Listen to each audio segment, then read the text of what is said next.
Focus करना है, उस पर अब बातचीत होगी। मेरे साथ अब स्टूडियोज में जुड़ रहे हैं मोतीलाल ओसवाल फाइनेंशियल के इंस्टीट्यूशनल एक्विटीज के एमडी और सीईओ रजत राजगढ़िया। रजत जी, स्वागत है आपका। इस तरह के साइकिल्स आपने तो बहुत सारे देखे हैं, लेकिन ये जो राज्य चुनावों के नतीजों के बाद की रैली थी, उसके बाद आई थिंक कल का बड़ा करेक्शन था। बड़ी अपॉर्चुनिटी है क्या उन सारे लोगों को जिनको फोमो हो रहा था?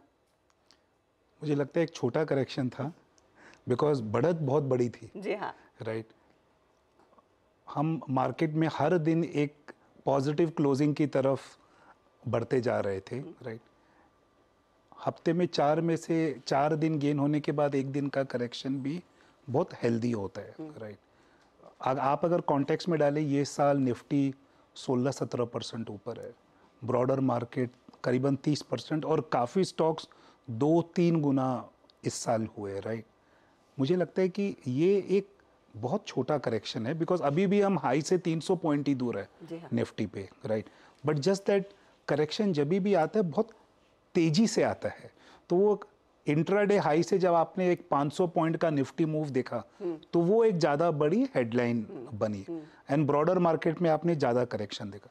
मुझे लगता है कि हमारा ट्रेंड अप मूव ही है। राइट। जो भी आप फैक्टर देखें, पॉलिटिकल, मैक्रो, इंटरेस्ट रेट, सब फेवरेबल है। राइट। बट मार्केट में मोमेंटम बहुत स्ट्रॉन्ग बन गया था। जी हाँ। इलेक्शंस के बाद से ही ऑलमोस्ट 1200-1300 पॉइंट की निफ्टी की रैली हो चुकी थी, और by the way election result के 3 दिन पहले भी मार्केट ऊपर ही जा रहा था। राइट। तो मुझे लगता है कि एक 1200-1300 पॉइंट की रैली के बाद 300-400 पॉइंट का करेक्शन बहुत हेल्दी करेक्शन है। मैं तो इनफैक्ट चाहूँगा कि मार्केट का जो अप मूव है वो अगर थोड़ा सा कैलिब्रेटेड रहे, तो हमारे पास जगह रहेगी और आगे जाने के लिए। हमको अगले साल भी मार्केट के लिए एक पॉजिटिव मूव का एक्सपेक्टेशन बनाना है। राइट।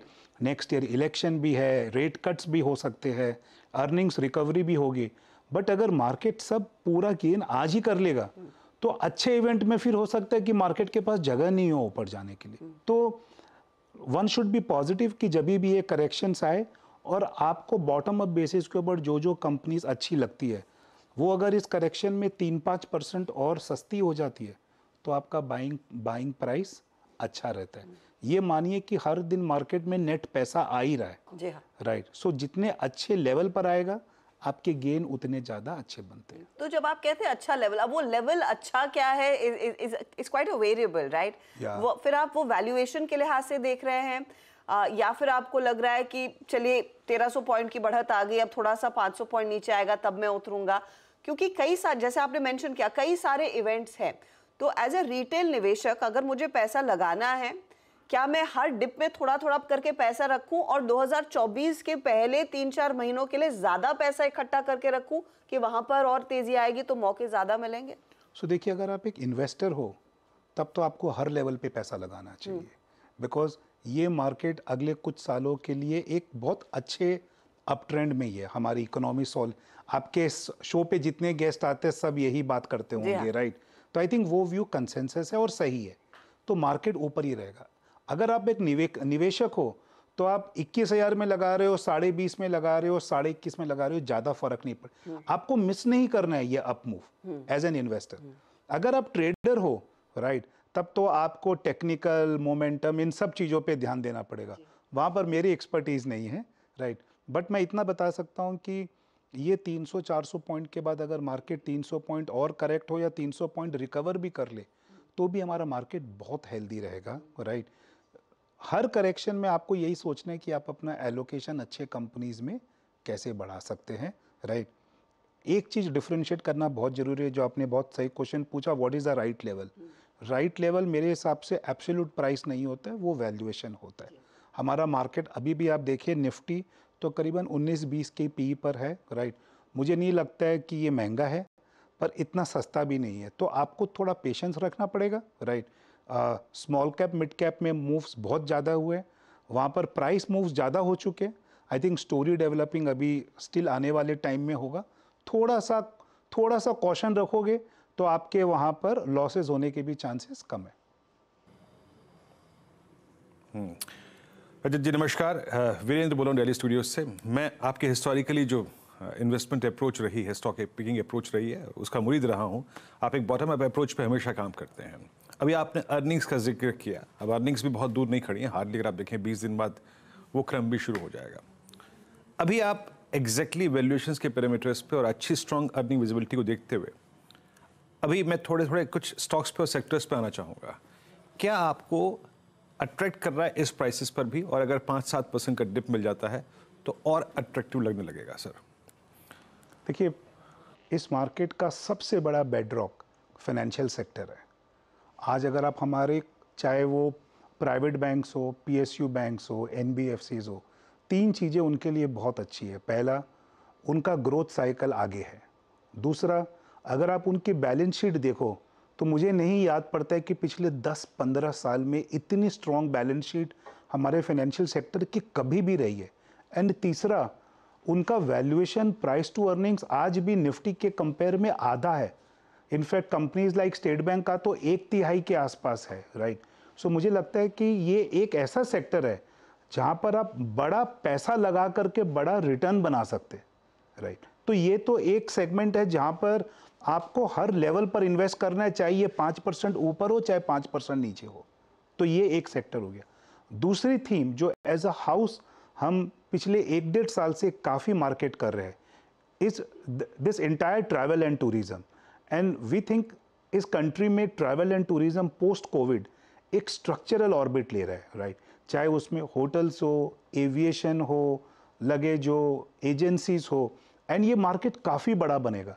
ये जो बिजनेस है इंडिया में, चाहे वो लाइजर ट्रैवल हो, बिजनेस ट्रैवल हो, सेलिब्रिटी ट्रैवल हो, इसमें स्पेंडिंग बहुत बढ़ेगी आने वाले सालों में।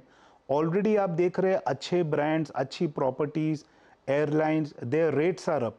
बट जैसे ये सस्टेन करेंगे, इनके cash flows will make these companies very valuable. So मुझे लगता है ये जो दूसरा स्पेस है, ये एक बहुत बड़ा स्पेस बन रहा है। कुछ कंपनीज आप देखो, इंडियन होटल, इंडिगो ऑलरेडी अच्छा कर रही है, बट मुझे लगता है कि आने वाले 2-3 साल में इनके प्रॉफिट्स और कैश फ्लोज बहुत सिग्निफिकेंट होने वाले हैं। ओके, अच्छा, ये तो बहुत अच्छी तरीके से अगर आप देखिए, आपने पॉइंट का समर्थन करते हो, आपने कुछ सेक्टर्स का जिक्र किया। 1-2 सेक्टर्स जहाँ पे लास्ट 2 क्वार्टर्स में अर्निंग्स अच्छी नहीं रही, और उसका एक कारण भी है, और वो था केमिकल बास्केट। चाइना की तरफ से काफ़ी डंपिंग, यूरोप की कम डिमांड, और प्लस CY20 के बाद, मतलब जब केमिकल्स की डिमांड काफ़ी बड़ी थी, इन्होंने एक्सपेंड भी बहुत किया था, एक्सपेंशन प्लान्स भी बहुत थे इनके। अब वो आई थिंक पेन थोड़ा सा पिछली बार दो बार से अर्निंग्स में दिखाई दे रहा है। रजत जी, आपका इस स्पेस पर व्यू क्या है? क्या ये प्राइस अट्रैक्ट कर रहा है आपको, या फिर इस स्पेस को संभलने का अभी वक्त लगेगा, अभी और थोड़ा सा प्राइस कूलिंग ऑफ रिक्वायर्ड है? मुझे लगता है कि पिछले 1-1.5 महीने में at least companies have started guiding कि यहाँ पर जो इनका प्राइस करेक्शन था, राइट, या मार्जिन्स बॉटमिंग आउट थोड़ा थोड़ा स्टार्ट हो रहा है। बट इस सेक्टर ने इस साल के पहले तक काफ़ी अच्छा प्रॉफिट्स भी कमाए एंड मार्केट कैप एक्रेशन भी हुआ। बट जैसे कुछ साल पहले फार्मा में हुआ, वैसे ही केमिकल्स में सडनली आपको मार्जिन इरोजन अच्छा दिखा, और वैल्यूएशन इस सेक्टर के काफ़ी बढ़ गए थे। मैं अभी भी इस सेक्टर में पहले वेट करूंगा 1 क्वार्टर का, जहां पर नंबर्स थोड़े से बेहतर होने शुरू हो, बिकॉज आपके पास एक लिमिटेड डिप्लॉयमेंट अपॉर्चुनिटी है, राइट। काफ़ी सेक्टर्स है जो ऑलरेडी अच्छा कर रहे हैं और रीजनेबल वैल्यूएशन पर है। कोई भी एक सेक्टर अगर 8 क्वार्टर अच्छा करेगा तो मैं पहला क्वार्टर का वेट करूंगा, ताकि मैं उसके बाद अगले 7 क्वार्टर तो राइड कर सकूं। बट अगर एंटिसिपेशन में 2-3 क्वार्टर और अगर रिकवरी नहीं आई, राइट, तो आपके लिए थोड़ा सा वेटिंग गेम हो जाएगा। इसीलिए आज के दिन में हमारे जो पिक्स है वो वहाँ पर है जहाँ पर हमारी सर्टेनिटी ऑफ अर्निंग्स अगले 12 महीने की काफ़ी स्ट्रॉन्ग है, और वैल्यूएशन आज भी रीजनेबल है। तो उस अर्निंग सर्टेनिटी में फिर सरकारी कंपनियों का भी जिक्र होगा, स्पेशली आपके रेलवे या फिर डिफेंस कंपनियां, क्योंकि ये एक पॉकेट है जिसने काफ़ी तगड़ा पैसा अपने नाम पर किया है और बहुत स्ट्रॉन्ग ऑर्डर्स पर बैठे हैं ये। सो इसमें तो क्या है, ये तो 1 दशक के स्लो डाउन के बाद ये पहला साल है जब इस सेक्टर में थोड़ा सा लाइमलाइट आना शुरू हुआ है। और अगर आप देखें कि इंडिया में एक मैन्युफैक्चरिंग इंफ्रास्ट्रक्चर गवर्नमेंट कैपेक्स का एक बड़ी थीम बन रही है, राइट। अगर ये अगले 5-7 साल चला और ये गवर्नमेंट जब वापस इलेक्शंस के बाद आती है, सो एक्सपेक्टेशन है कि आपको और ज़्यादा इन्वेस्टमेंट इन सब स्पेसेस में देखने मिलेगा। आज हम फोकस कर रहे हैं कि ये स्टॉक्स अपने नीचे से 2 गुना 3 गुना हो गए, बट अगर आने वाले सालों में इनका टॉप लाइन और बॉटम लाइन कंपाउंड करेगा तो ये स्टॉक्स भी उतना ही पार्टिसिपेट करेंगे। जस्ट दैट जब भी स्टॉक्स इतने राइड अप करते हैं, आपको वेट करना पड़ेगा कि कभी भी इनमें कुछ अच्छा करेक्शन आ सकता है, तो करेक्शन के टाइम पे आप लो इनको, स्मॉल कैप्स को तो बेहतर है, राइट। जैसे मैंने कहा फाइनेंशियल्स आप 5% ऊपर भी ले सकते हो बिकॉज वो कंपाउंडर्स है। ये स्टॉक जहां पर आप अर्निंग्स रिकवरी प्ले कर रहे हो वहां पर आपको थोड़ा सा प्राइस कॉल लेना जरूरी होता है। तो अच्छा करेक्शन वुड बी 10-15% करेक्शन पे लेना, या फिर उससे नीचे भी मिले तो? आई वुड थिंक कि लुक, हर कंपनी में रेदर देन प्राइस करेक्शन आपको एक वैल्यूएशन देखना ज्यादा जरूरी है, राइट। बिकॉज क्या 3 गुना होने के बाद 10% करेक्शन मीन्स कि वो स्टिल 170% ऊपर होगा, राइट। तो ईच स्टॉक को आपको अपने हिसाब से एंड आपको कंटिन्यूसली ढूंढते रहना है कि अगर एक थीम बड़ी बन रही है तो पहले राउंड में टॉप 2 कंपनीज चलती है, राइट, एंड देन आप सर्च करना शुरू करते हो कि और कौन बेनिफिट करेगा। तो एक लंबी थीम में आपको winners throughout the cycle मिलते हैं, which we have to keep scanning for. तो इट्स बेसिकली पैसा बनाना आसान नहीं है, you have to keep doing that homework despite a great bull run also. देखिए, राइट, आपको कितना पैसा बनाना है वो डिपेंड करता है कि आसान है कि नहीं है, राइट। हमारा मार्केट अगर आप डिसिप्लिन तरीके से रहो तो आई वुड थिंक 14-15% कंपाउंड करना is easy. Just that linear compounding नहीं होती है, कोई 1 साल 30 होगा, कोई 1 साल 5 होगा, right. Small cap mid cap में आपकी एक्सपेक्टेशन बहुत डिफरेंट होती है, तो वो चढ़ाव भी वैसे ही होता है और उतार भी वैसे ही होता है।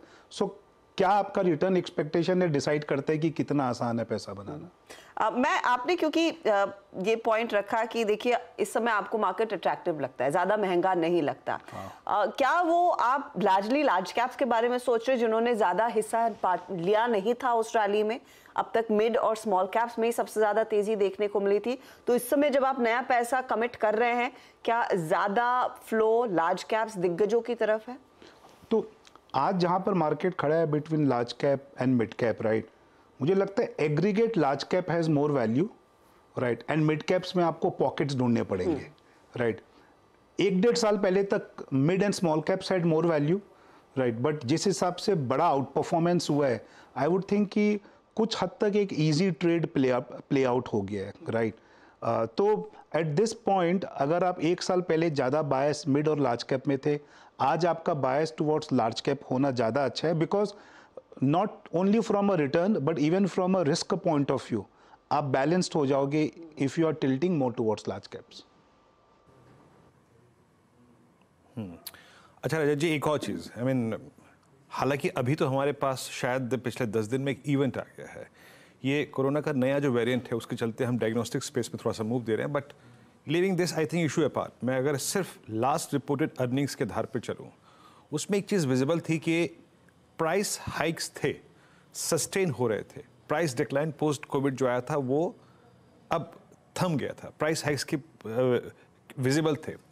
और एक और चीज़ जो नॉन कोविड रेवेन्यूज़ थे, मतलब वो थोड़े से ज़्यादा अच्छे थे, पर पेशेंट टेस्ट बढ़ रहे थे, ये आई थिंक कि हम लोग के चलन में है। आई मीन ऐसे में आप डायग्नोस्टिक स्पेस पे व्यू क्या पॉजिटिव रखते हैं इस वक्त, स्पेशली 21 के बाद जो प्राइस डैमेज हुआ, उसके बाद 22 के बाद? मुझे लगता है कि देखिए एक ओवरऑल इवेंट है, कोविड ने आकर के इंडिया में एक जो हेल्थ केयर फोकस्ड है, राइट, वो बहुत स्ट्रांगली एम्बेड कराया है, राइट।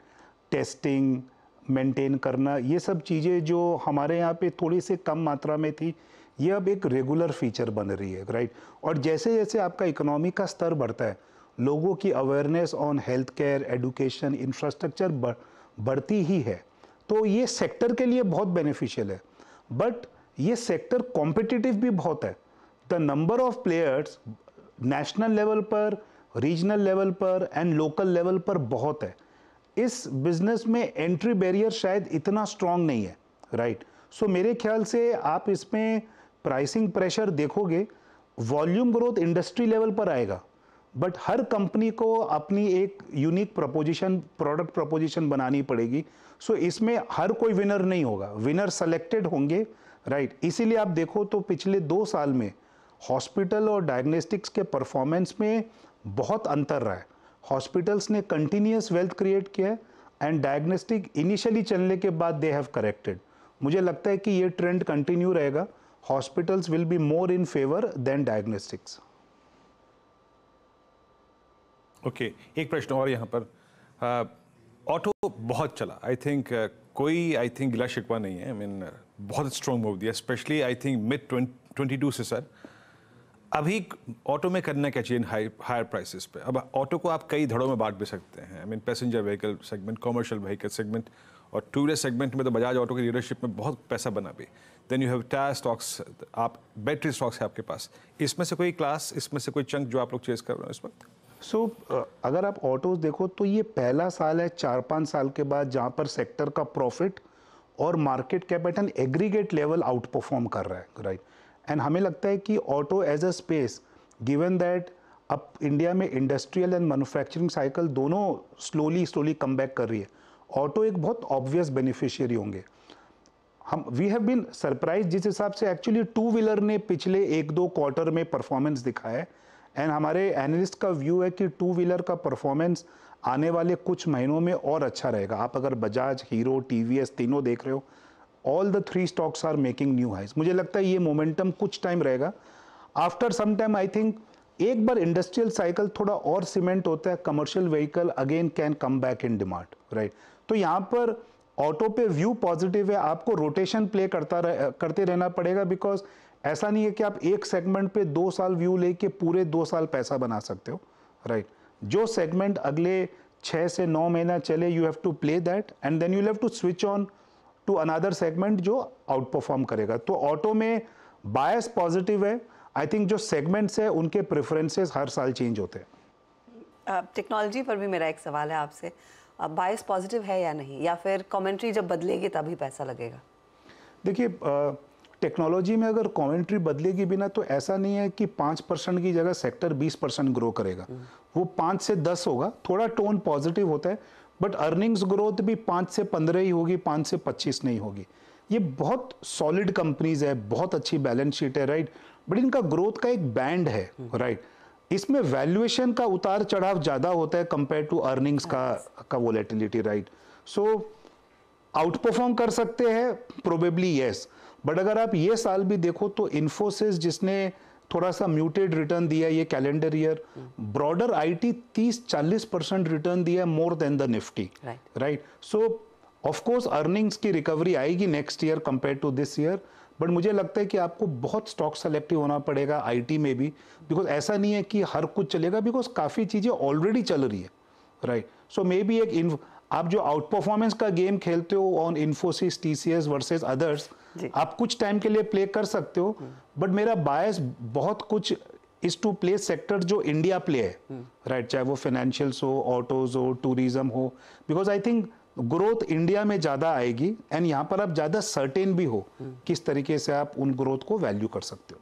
राजा जी, बहुत बहुत शुक्रिया हमारे लिए समय निकालने के लिए। हमेशा अच्छा लगता है आपसे डिटेल में बातचीत करके, लेकिन हाँ, इंडिया थीम वाली कंपनियों पर जोर दीजिए क्योंकि वहीं पर ज़्यादा ग्रोथ के आसार है और छोटे मोटे करेक्शन से डरना नहीं है।